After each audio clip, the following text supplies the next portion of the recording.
Good morning, everyone. The next topic is short fin with insulated teeth.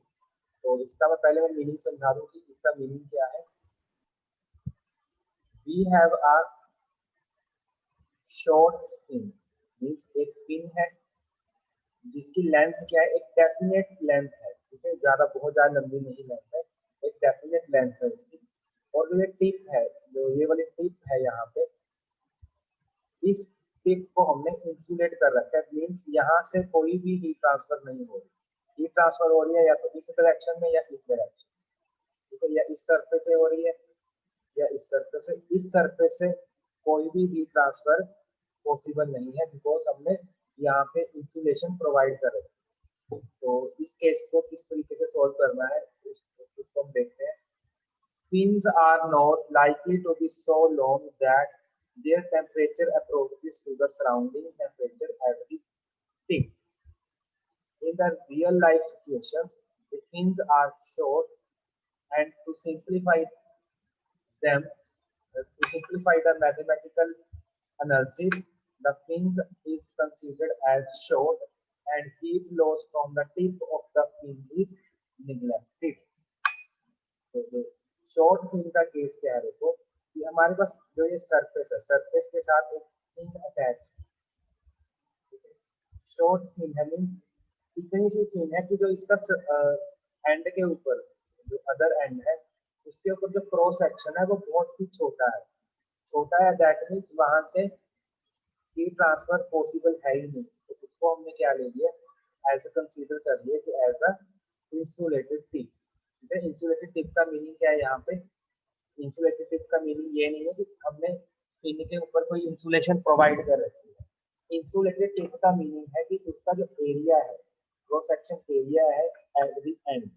एक and ये है, एक and दूसरा. सेकंड एंड के ऊपर जो ये एरिया है वो इतना छोटा है, इतना स्मॉल एरिया है कि उस अगर एरिया कम होगा तो हीट ट्रांसफर पॉसिबल ही नहीं है. तो दैट मीन्स अगर हीट ट्रांसफर सॉरी एरिया कम है तो हीट ट्रांसफर भी कम है. ठीक है, अगर हीट ट्रांसफर रेट कम है तो हमने उसको कंसीडर कर लिया. That means the tip of the short fin is the insulated tip. जो शॉर्ट फिन की टिप है वो क्या है, हमारी इंसुलेटेड है. ठीक है, तो रियल लाइफ में जो हमारे पास फिन्स होती है वो क्या होती है, शॉर्ट होती है. हमने we have already discussed about the longitudinal fins and lateral fins.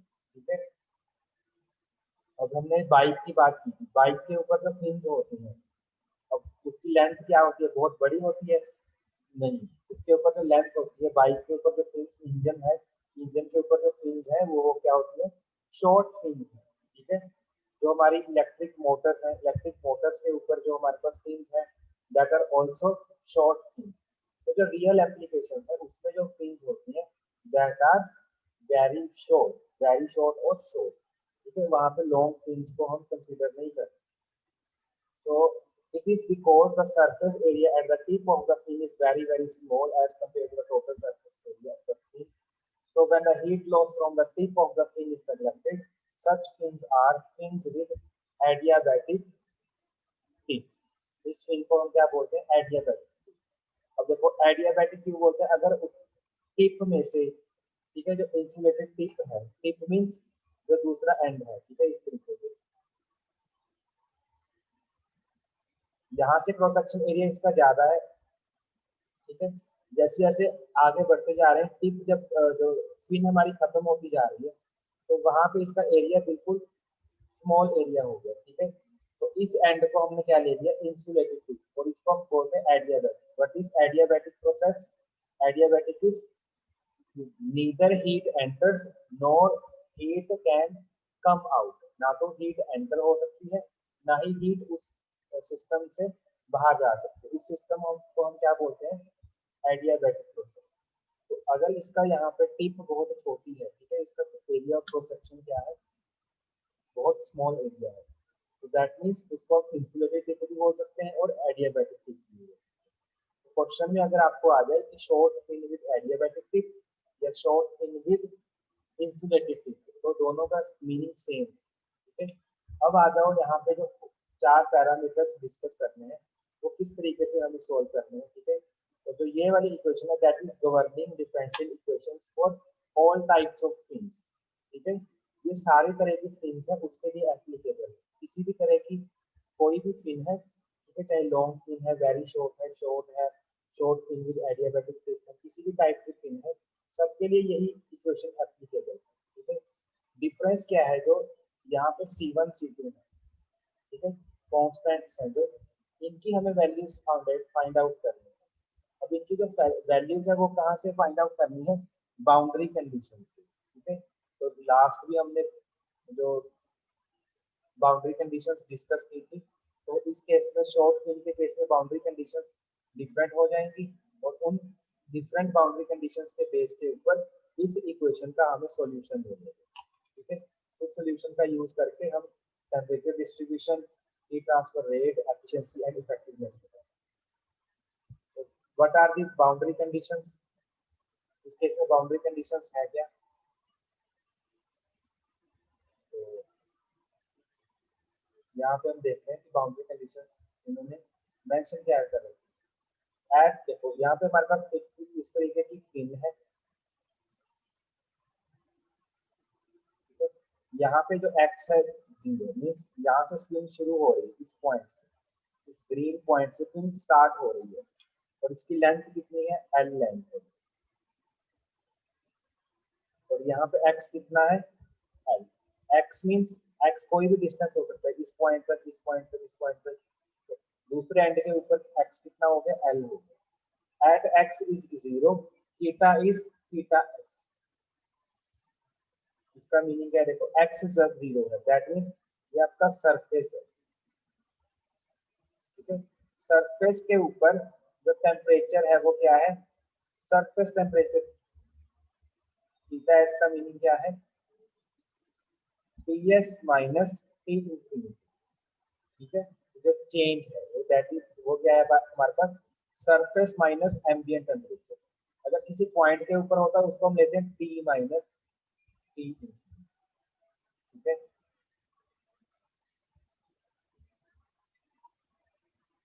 And जो हमारी नेक्स्ट कंडीशन है that is at x is equal to l, q is 0।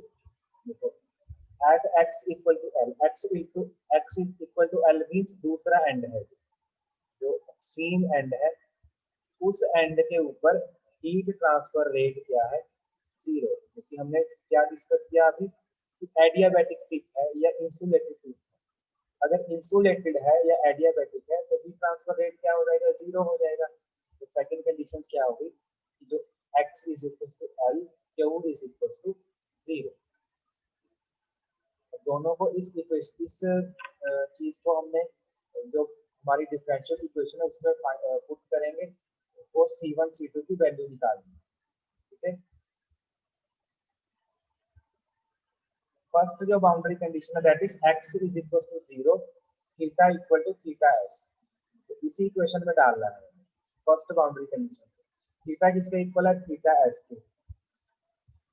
C1 e raise to power mx, x कितना है 0, 0 into m 0 that mean 0 plus C2 e 0, तो यहाँ से क्या आ जाएगा, C1 प्लस C2, बिकॉज जिसकी पावर 0 दैट इज 1, जिसकी पावर 0 होती है वो क्या बन जाएगा, 1 बन जाएगा। तो हमारे पास जो इक्वेशन निकल के आई वो क्या निकल के आई, theta S is equal to C1 plus C2, ठीक है। एंड जो boundary condition, second boundary condition है ये वाली, वो क्या है हमारे पास, Q equal to Q, small Q is heat flux. Heat flux means heat transfer rate per unit area, ठीक है। हीट फ्लक्स क्या होता है हमारे पास, heat transfer rate per unit area that is watt per metre square, ठीक है। अब सेकंड बाउंड्री कंडीशन क्या है कि जब एक्स एल है मींस जब उसकी पूरी लेंथ के ऊपर दूसरे एंड के ऊपर हीट ट्रांसफर रेट की वैल्यू कितनी है, 0, ठीक है। अब 0 है तो इक्वेशन क्या होती है हमारी, minus of K into A into D T upon D X, ठीक है।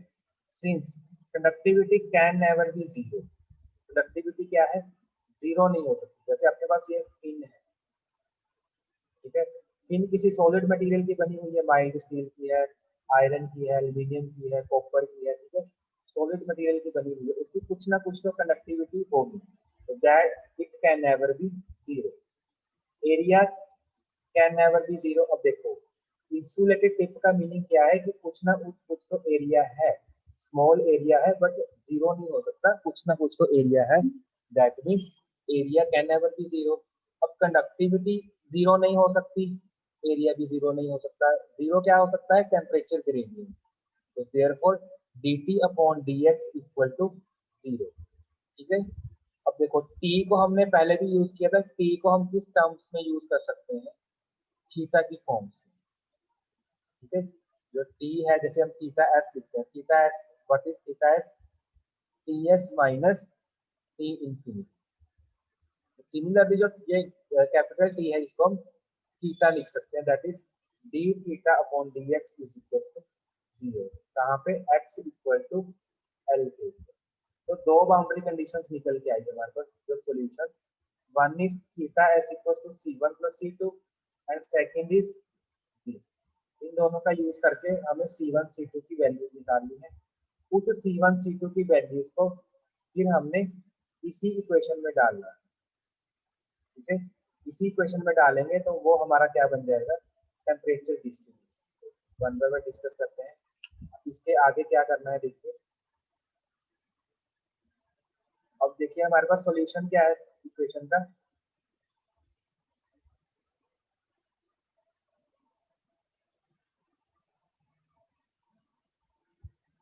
Theta equal to c1 e raised power mx plus c2 equal c2 into e raised power minus mx, ठीक है।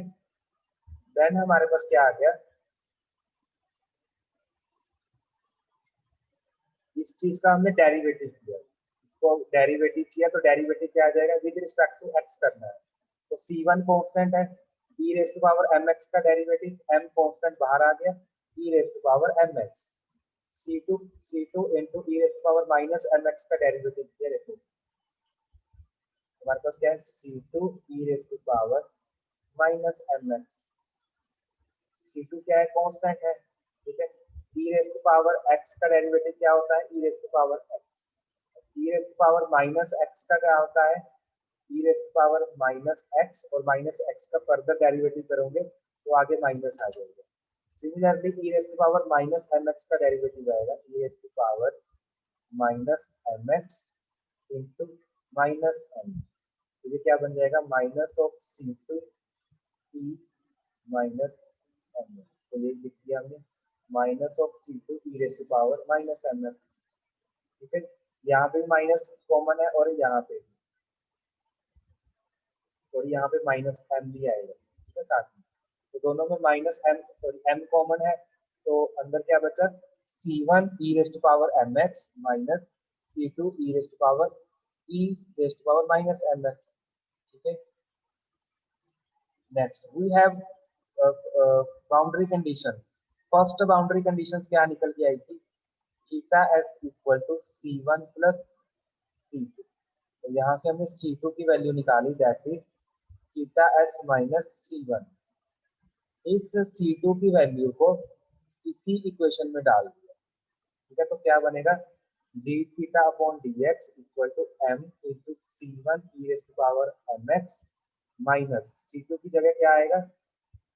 Theta minus theta s minus c1। तो c2 की जगह क्या आ गया? Theta s minus c1 into e raise to power minus mx। Next step is दोनों को मल्टीप्लाई किया, पहले थीटा एस को इसके साथ मल्टीप्लाई किया, फिर c1 को इसके साथ multiply.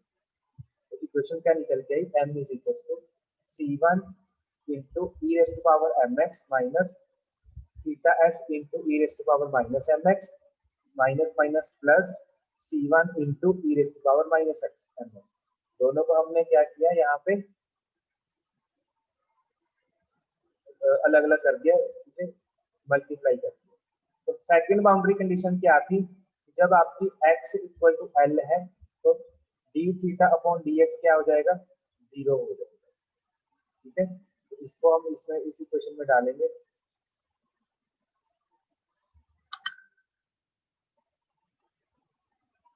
x is equal to l d theta upon D x is equal to 0। अब जो d theta upon D x है वो क्या हमारा बन गया 0, ठीक है। और यहाँ पे इसको हमने क्या किया, यहाँ पे देखो जो ये m है, m अगर 0 से मल्टीप्लाई डिवाइड करेंगे तो क्या बन जाएगा, 0 बन जाएगा। और राइट साइड पे क्या बच गया, c1 into e raise to power mx minus theta x e raise to power minus mx plus c1 into e raise to power minus mx, ठीक है। अब x की जगह आपने क्या पुट करना है, l पुट करना है। x की जगह क्या आ गया, l, यहाँ पे भी l आ गया और यहाँ पे भी l, ठीक है। और इन दोनों वैल्यूज में c1 कॉमन है तो c1 हमने कॉमन ले लिया। और ब्रैकेट के अंदर क्या बचा, e raise to power ml plus E raise to power minus ml, तो साथ में क्या आ गया, ये वाली टर्म, ठीक है। उसके बाद देखो जो ये वाली टर्म थी इसको हम इक्वल टू के दूसरी साइड लेके चले गए, नेगेटिव का दूसरी साइड क्या बन गया, ये पॉजिटिव बन गया, ठीक है। पॉजिटिव बना तो यहाँ पे क्या आ जाएगा, c1 की वैल्यू निकालनी, c1 this value divided upon c1 की जो आपके पास कांस्टेंट की वैल्यू आई है, c1 कांस्टेंट, वो आपके पास ये वैल्यू है। आपको इसको यूज करना है, इसको इसलिए बॉक्स में हमने स्टार मार्क कर। तो नेक्स्ट हमारे पास इक्वेशन थी कि c1 plus c2 equal to theta s। यहाँ से इक्वेशन क्या निकल के आई थी, c2 equal to theta s minus c1, ठीक है। अब इस इक्वेशन में जो ये c1 की वैल्यू है इसी को इसमें डाल दो, तो theta s equal to c2 is equal to theta s minus ये वैल्यू किसकी है, c1 की वैल्यू। तो इसको c1 की वैल्यू को हमने जो ये वाली वैल्यू है इस वैल्यू को यहाँ पे रखा, ठीक है। नेक्स्ट यहाँ पे क्या लिया, इसके नीचे डिवाइड में क्या है, 1 है, ठीक है। तो इनका एलसीएम लिया, एलसीएम लेके मल्टीप्लाई करना है इन दोनों को। तो हमने यहाँ पे क्या किया, एलसीएम लेके यहाँ पे मल्टीप्लाई करना है, ठीक है। इस तरीके से आएगा, यहाँ पे देखते हैं।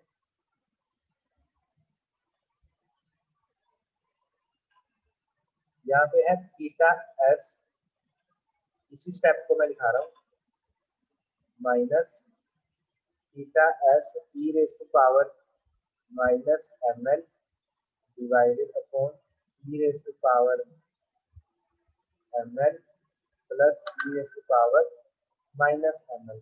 इसके नीचे क्या है, 1 है, तो 1 और इसका जब एलसीएम लोगे तो क्या आएगा, e raise to power ml plus E raise to power minus ml, ठीक है। 1 को इसके साथ डिवाइड करोगे तो क्या आएगा, सेम चीज आएगी। और उसको थीटा एस के साथ मल्टीप्लाई करना है, तो मल्टीप्लाई करोगे तो theta s into e raise to power ml plus E raise to power minus ml। और बीच में साइन किसका है, minus, this this factor and this factor divide करोगे 1 आएगा, 1 को ऊपर न्यूमिनेटर के साथ मल्टीप्लाई करोगे तो क्या आएगा, theta s into e raise to power minus ml। तो नेक्स्ट स्टेप क्या है, देखो थीटा एस यहाँ पे भी कॉमन है, यहाँ पे भी कॉमन है, ठीक है। थीटा एस की वैल्यू का हमने कॉमन निकाल लिया और अंदर क्या बचा, e raise to power ml plus E raise to power minus ml और माइनस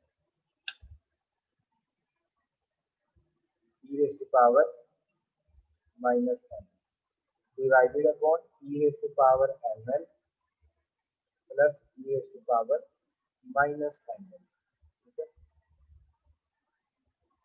इसके बाद हमारे पास क्या आएगा, देखो ये भी, ये पॉजिटिव का है, ये नेगेटिव का, तो दोनों क्या हो गए, कैंसिल आउट हो गए। तो ये इक्वेशन क्या बनी हमारे पास, theta S equal to, red colour से दिखा रहा हूँ, theta S equal to E raise to power, sorry multiply है ये, E raise to power ml divided by E raise to power ml plus E raise to power minus ml, ठीक है।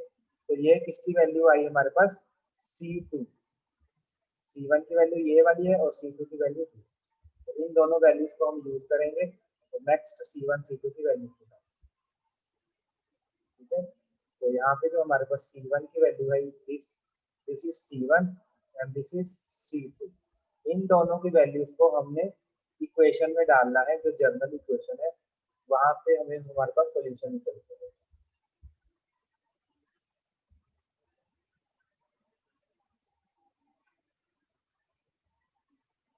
तो जो हमारे पास इक्वेशन है, जर्नल इक्वेशन है, गवर्निंग इक्वेशन, वो क्या है हमारे पास, थीटा, ये वाली equation, theta equal to C1 e raise to power mx plus C2 into e raise to power minus mx। अब जो ये वैल्यू है ये क्या है C1, ठीक है, एंड साथ में क्या है आपके जो जो ये वाली वैल्यू है ये क्या है C2 की वैल्यू, ठीक है। देखो थीटा का थीटा लिखा हमने, C1 की वैल्यू ये वाली है और साथ में क्या आ गया e raise to power mx plus C2 की वैल्यू ये वाली है, साथ में क्या आएगा e raise to power minus mx, ठीक है। अब यहाँ पे देखो नेक्स्ट सोल्यूशन क्या है, तो यहाँ पे भी थीटा एस है और यहाँ पे भी थीटा एस है। थीटा एस हमने कॉमन लिया और कॉमन करके दूसरी साइड लेफ्ट साइड में हमने उसको डिवाइड कर दिया, ठीक है। थीटा एस यहाँ पे भी कॉमन, यहाँ पे भी है, यहाँ पे दोनों साइड कॉमन लिया तो दूसरी साइड जाके हमने डिवाइड कर दिया, ठीक है, जो यहाँ नेक्स्ट कर, ठीक है। और यहाँ पे क्या क्या टर्म्स बची, देखो अभी देखो डिनोमिनेटर सेम है, डिनोमिनेटर क्या है सेम है, तो न्यूमिनेटर क्या हो जाएंगे ऐड हो जाएंगे, ठीक है। न्यूमिनेटर ऐड होंगे तो क्या क्या आएगा e raise to power mx into e raise to power minus ml, ठीक है, इनको ब्रैकेट में लिया हमने, plus e raise to power ml into e raise to power minus mx divided upon e raise to power ml plus e raise to power minus m, ठीक है। Next step देखो, तो इक्वल टू किसके है ये theta upon theta x, equal to क्या आएगा, आपके पास दोनों टर्म्स हैं वो क्या है ई वाली है, ठीक है। अब ई की टर्म्स है, अगर बेस सेम है तो पावर्स क्या हो जाएंगी ऐड हो जाएंगी, पावर्स ऐड होंगी तो क्या आएगा हमारे पास, यहाँ पे बन जाएगा, ठीक है। देखो यहाँ पे है m x into minus m l, ये दोनों ऐड होनी है, ठीक है, माइनस एम एल, तो क्या बनेगा m x minus m into l, m common है तो यहाँ पे क्या बनेगा एक्स माइनस एल, अगर मैं एम माइनस कॉमन ले लूँ तो क्या बनेगा एल माइनस एक्स, ठीक है। तो जो ये वाली टर्म बनी ये क्या बनी minus m into l minus, ठीक है। तो साथ वाली टर्म क्या बनी ई रेज़ टू पावर, यहाँ पे एम एम एल है और यहाँ पे क्या है इसके नीचे देखो एम एल है प्लस माइनस एम एक्स, क्या बनेगा m l minus m x, m common लिया तो अंदर क्या आएगा एल माइनस, तो ये क्या बना positive m into l minus x divided upon e raise to power m l plus E raise to power, तो ये आपके पास क्या बना टेम्परेचर डिस्ट्रीब्यूशन, ठीक है।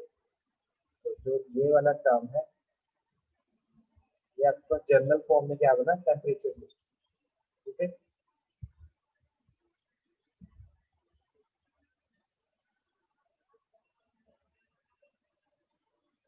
तो नेक्स्ट जो स्टेप है, तो हमारे पास ये वाली इक्वेशन यहाँ तक बन गया। नेक्स्ट स्टेप हम क्या कर रहे हैं यहाँ पे, जो न्यूमिनेटर है उसको भी 2 से डिवाइड कर रहे हैं और डिनोमिनेटर को भी 2 से डिवाइड किया, न्यूमिनेटर को भी 2 से डिवाइड किया और डिनोमिनेटर को भी 2 से डिवाइड किया, ठीक है। तो जो हमारा देखो ये हमारा हाइपरबोलिक फंक्शन बन जाएगा, तो हाइपरबोलिक फंक्शन क्या होता है, cos h ml equal to e raise to power minus ml plus e raise to power एक बार पॉजिटिव एक बार नेगेटिव और डिवाइडेड बाय 2। ठीक है, e की पावर हो, एक में माइनस हो एक में पॉजिटिव हो, that means minus ml plus positive ml और डिवाइडेड बाय 2। तो वो चीज क्या बनती है, वो टर्म क्या बनती है हमारे पास, कोस हाइपरबोला ml। ठीक है, तो इस चीज को हमने यूज करना है।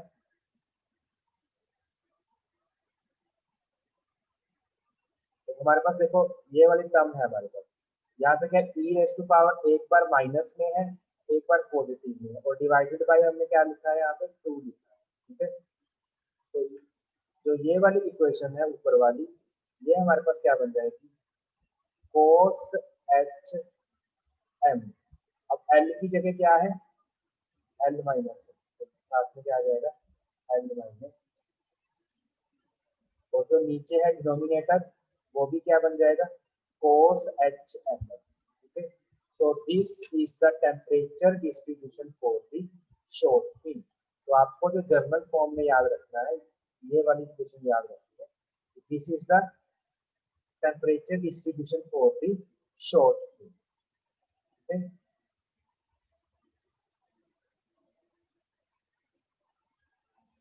next is heat transfer rate for short fin with insulated tip through fin surface। ठीक है, तो यहाँ से आपको जो इक्वेशन है हीट ट्रांसफर रेट की वैल्यू अगर निकालनी है तो दैट इज के ए एम थीटा एस।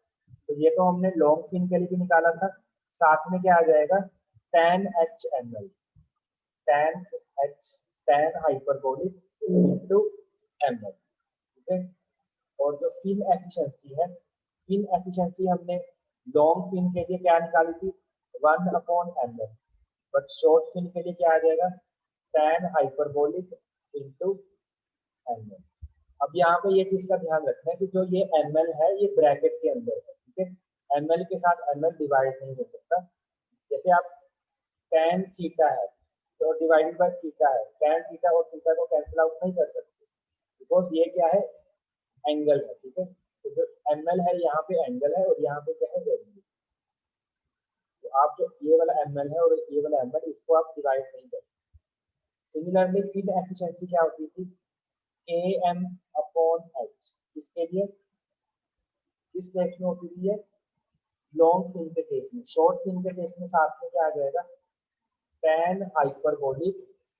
ठीक है, तो आपको ये फॉर्मूला सेम है। ठीक है, heat transfer rate, efficiency and effectiveness, ये फॉर्मूले बिल्कुल सिमिलर है किसके साथ, लॉन्ग फिन के साथ। बस डिफरेंट क्या है यहाँ पे, डिफरेंस क्या है, साथ में tan HML आ जाएगा। और इसका जो हमारे पास टेम्परेचर डिस्ट्रीब्यूशन का फॉर्मूला वो सिर्फ चेंज है, that is theta upon theta S equal to cos hyperbolic m into l minus x upon cos hyperbolic m। ठीक है, तो आपको ये चार फॉर्मूलाज यहाँ पे याद है। एक क्वेश्चन आपके पास आएगा, देखो अगर एग्जाम में आपको मेंशन है शॉर्ट फिन का केस है या लॉन्ग फिन का केस है। ठीक है, अगर तो मेंशन कर रखा है कि लॉन्ग फिन है शॉर्ट फिन है, ठीक है, फिर तो आप डायरेक्ट उसका फॉर्मूला यूज कर सकते हो। अगर आपको उसमें मेंशन नहीं है क्वेश्चन में कि शॉर्ट फिन है या लॉन्ग फिन है, तो आप कौन सा फॉर्मूला अप्लाई करोगे, वो हमें एक चीज नोट करनी है। यहाँ एक न्यूमेरिकल में वैल्यू दे रखे, ये आपको अपने नोटबुक में मेंशन करना है कि when the value of ml, अगर आपके पास ml की वैल्यू, हमने एक न्यूमेरिकल में भी डिस्कस किया था, ml की वैल्यू 2.65 से ग्रेटर है। ठीक है, ग्रेटर की लगाओ, यहाँ पे ग्रेटर है तो हमारे पास जो फिन है वो क्या है, इनफाइनाइट लॉन्ग फिन। अगर आपकी जो ml की वैल्यू है इट इज लेसर देन 2.65, तो आपके पास केस क्या है, शो। ये तब एप्लीकेबल है जब आपके पास एग्जाम में आपको मेंशन नहीं किया गया कि शॉर्ट फिन है या लॉन्ग फिन, ठीक है। आपको नहीं पता कि शॉर्ट फिन है या लॉन्ग फिन है, आपको बिल्कुल इसका कोई आइडिया नहीं, तो एग्जामिनर ने क्वेश्चन में नहीं गिवन दिया, तो आप कैसे निकालोगे? सबसे पहले एम की वैल्यू, अब एल क्या है, लेंथ दी होगी, एम कैसे निकालोगे? रूट एच पी अपॉन के, एच गिवन होगा, कनेक्टिविटी गिवन होगी, पेरीमीटर आप फाइंड आउट कर सकते हो, डायमेंशन से एरिया भी फाइंड आउट कर सकते हो। तो एम की वैल्यू आ जाएगी, एम को एल के साथ मल्टीप्लाई करना है, अगर वैल्यू 2.65 से ज्यादा है दैट मीन्स लॉन्ग फिन है, अगर 2.65 से कम है दैट मीन्स शॉर्ट फिन, ठीक है। तो अब ये कंसेप्ट आपको तब लगाना है जब एग्जामिनर ने क्वेश्चन में नहीं दिया कि शॉर्ट फिन का केस है या लॉन्ग फिन का केस है। तो आपको एक क्वेश्चन दिखा रहा हूँ, क्वेश्चन में क्या है, a fin has 5 mm diameter, 100 mm length, diameter दे रखा है, length दे रखी है, and conductivity is 400 watt per meter square. One end of fin is maintained at 130 and surface is exposed to ambient. दो टेम्परेचर दे रखे हैं एंड हीट ट्रांसफर कोफिशिएंट की value दे रखी है, तो आपको हीट ट्रांसफर रेट निकालना है। अब हीट ट्रांसफर रेट के दो फॉर्मूले हैं, एक है हमारे पास के ए एम थीटा एस और दूसरा है k a m theta s into tan hyperbolic m m. This is for infinite long fin और ये सेकंड फॉर्मूला किसके लिए, शॉर्ट फिन के लिए। अब कौन सा यूज करना है, हीट ट्रांसफर रेट पूछा है उसने, क्वेश्चन में मेंशन नहीं है कि शॉर्ट फिन है या लॉन्ग फिन है, ठीक है। तो सबसे पहले आपको एमएल की वैल्यू से निकाल देखना है कि शॉर्ट फिन है या लॉन्ग फिन है। अगर शॉर्ट फिन है तो आपको सेकंड फॉर्मूला यूज करना है, अगर लॉन्ग फिन है तो ऊपर वाला फॉर्मूला यूज करना है। तो दिस जो ये वाला कंसेप्ट है आपको इस तरीके से यूज करना है अगर आपको मेंशन नहीं किया गया शॉर्ट फिन है या long fin. So these are the four factors for the short. Okay, sir. Tomorrow we will discuss the various numericals for the short.